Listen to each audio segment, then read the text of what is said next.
class who looked at his son straight in the eyes when he refused to put his face in the water and called him a pussy. I was not aware that not wanting to go swimming meant you were a cat. And although it is true that cats dislike the water, I really don't think that's what you were getting at. You then proceeded to apologize on your son's behalf for not following the instructions and smiled at me. I was not listening. Instead, I wondered if you saw the way his face fell and crumbled before us like a gingerbread house. A trail of crumbs leading on the path trampled on by too many feet. Flowers no longer grow there, labeled by a cruelly marked sign. It reads, "Not good enough." He stood before us, a 4-year-old, body small, shoulders sunken, had begun to understand his place in the world. A new jagged piece added onto this ongoing puzzle, rough edges, cut-off lines, pain hidden in shadows. It is not a pretty picture.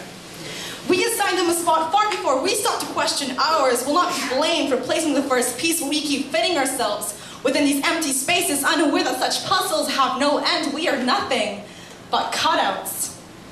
Indirectly and directly, one too many times will tell your son to not be a pussy, but to chase it all his life. To only cackle after girls, but never to throw like one. And once the tears start to fall, to stop being a little bitch. Now, I do not mean to turn your son's issue into my own, although it already was far before you wandered into my swimming class, because when "don't be a pussy" stands in place for "don't be a coward," we are all in trouble. When offered the words airhead, fool, imbecile, we settle for dick. We are all in trouble. Our bodies are the stuff of mockery. Our words become blinded punches thrown about playfully in the dark, meant to be taken lightheartedly. I mean, chill, it's just a joke. Until the moment we turn on the lights and see our own bruised up bodies, bloody skin, and collapsing lungs. And then we wonder why we're broken. When we forget who we are fighting and point our fist toward ourselves, we are all in trouble. And so to the father of the 4-year-old boy in my swimming class who looked at his son straight in the eyes when he refused to put his face in the water and called him a pussy, I would like to take this time to remind you, with all due respect, sir, that cats and vaginas are both fucking awesome. Thank you.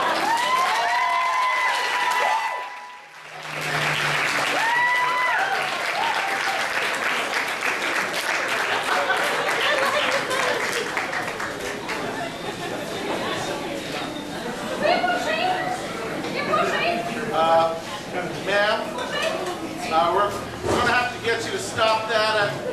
Here at the Roxy, that's not how you pick up ladies. Sir, I lost a puzzle piece. I thought I saw a cat take it in his mouth. Run away.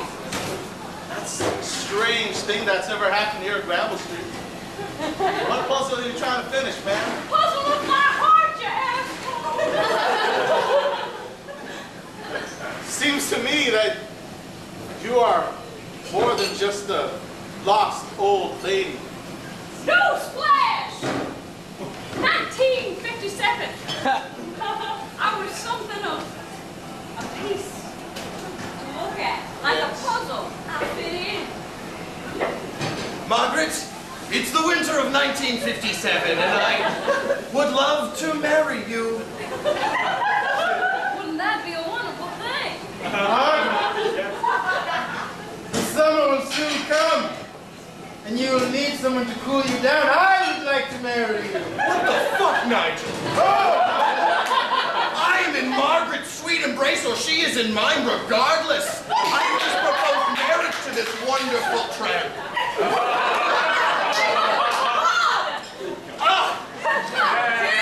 Come on, you've got curves like a Kennedy. Can't dispute that, sir. But I won't have the winter of 56 come up and he talk to me like that. Fine. I'll just take this giant diamond ring to my grave.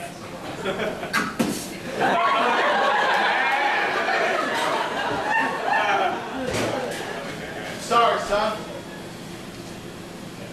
Cursive's on the way out.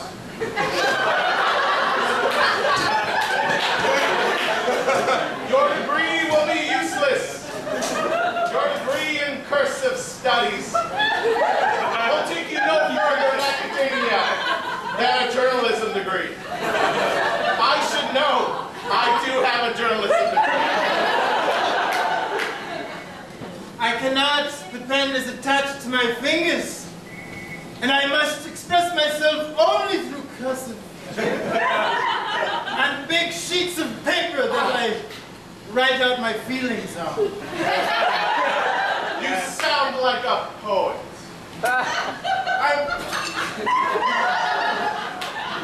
Suzanne, you have been in this butcher shop for 2 hours and there's no blood on you. There's no blood on me. I don't like to get dirty in the butcher shop. My tiny Rivka, why do you not want to touch the meat? It is all around you. Smell, deep breath. There is nothing better than raw pork. What? You think I'm crazy? You think I want to put my hands wrist deep, elbow deep in a bunch of meat? I have put my entire body into it. Every fiber of my being has been covered in the entrails of some other being.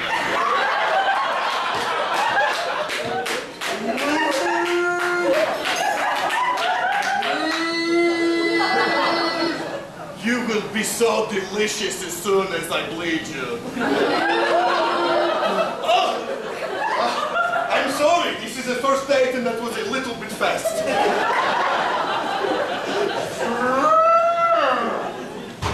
Oh, as soon as I cut through your gray leather, you will be the most untender steak I will ever eat. Oh.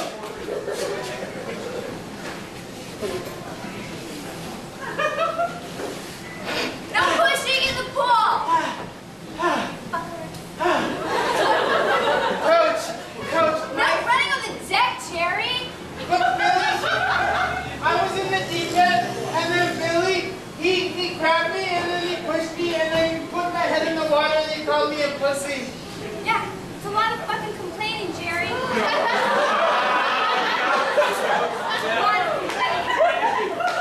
In my defense, he was being a total pussy.